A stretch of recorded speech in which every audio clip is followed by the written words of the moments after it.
In the summer of 1914, Europe looked calm on the surface. Elegant cities, royal families, expanding industries, powerful empires. But beneath that calm surface, Europe was sitting on a powder keg.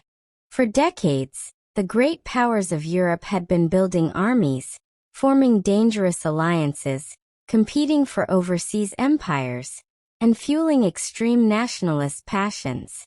One assassination would light the match.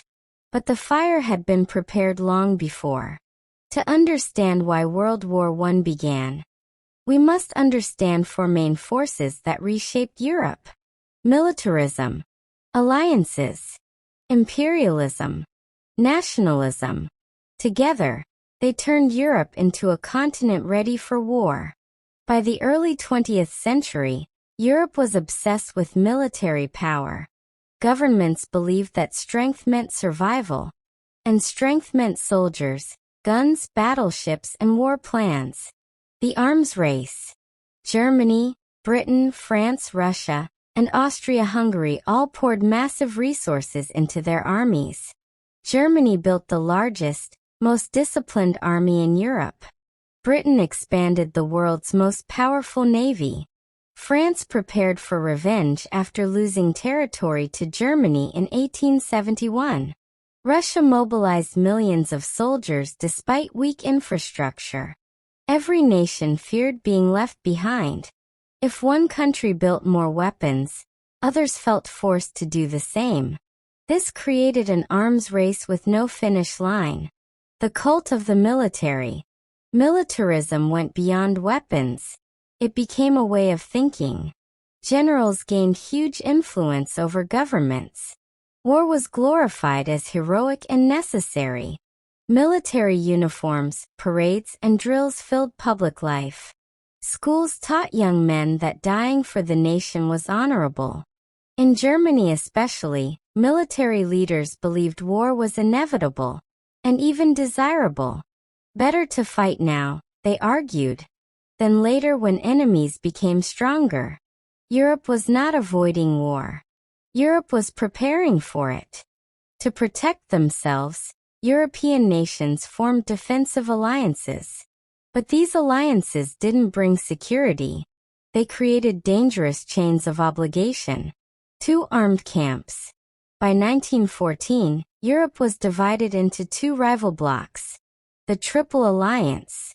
Germany, Austria-Hungary, Italy, the Triple Entente, Britain, France, Russia. Each country promised to defend its allies if war came. The problem?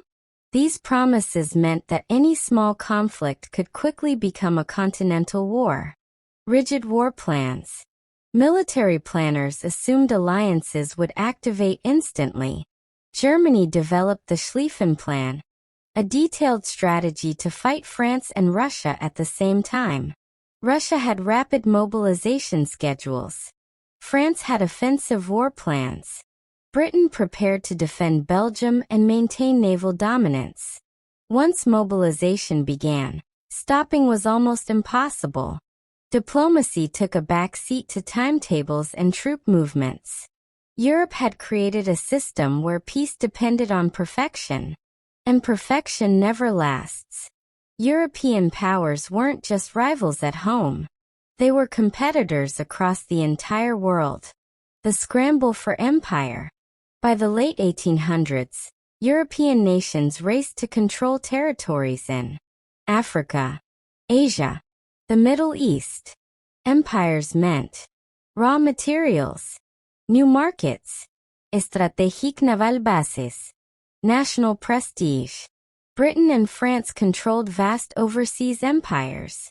Germany, unified only in 1871, arrived late and wanted more. Colonial crises. Imperial competition repeatedly brought Europe close to war. The Moroccan crises pitted Germany against France and Britain.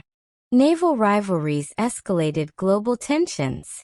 Economic competition turned political disputes into national insults. Imperialism fed resentment, especially in Germany, which believed it deserved a place in the sun. Even conflicts far from Europe increased hatred within Europe. The world itself became a battlefield. Even before the war began, collapsing. New nations wanted independence. Ethnic groups demanded self-rule. Serbia dreamed of uniting all Slavic peoples. Austria-Hungary feared its empire would fall apart if nationalism spread. Russia supported Slavic nationalism. Austria-Hungary tried to crush it. The Balkans became known as the powder keg of Europe. All it needed was a spark. The spark, Sarajevo 1914. On June 28, 1914, Archduke Franz Ferdinand of Austria-Hungary was assassinated in Sarajevo by a Serbian nationalist. The murder shocked Europe. But it did not cause the war by itself. It triggered a chain reaction. Austria-Hungary declared war on Serbia. Russia mobilized to defend Serbia. Germany declared war on Russia and France. Germany invaded Belgium. Britain declared war on Germany. In just weeks, Europe plunged into global war. The alliances activated. The armies marched. The weapons fired. The powder keg exploded. World War I did not begin because of one man, one bullet, or one mistake. It began because Europe had spent decades preparing for war. Militarism created massive armies and war mentalities. Alliances turned local conflicts into global ones. Imperialism fueled rivalry and resentment worldwide. Nationalism made compromise impossible. By 1914, peace required restraint, trust, and patience. Europe had none of those. What followed was 4 years of slaughter that destroyed empires, reshaped borders, and changed history forever.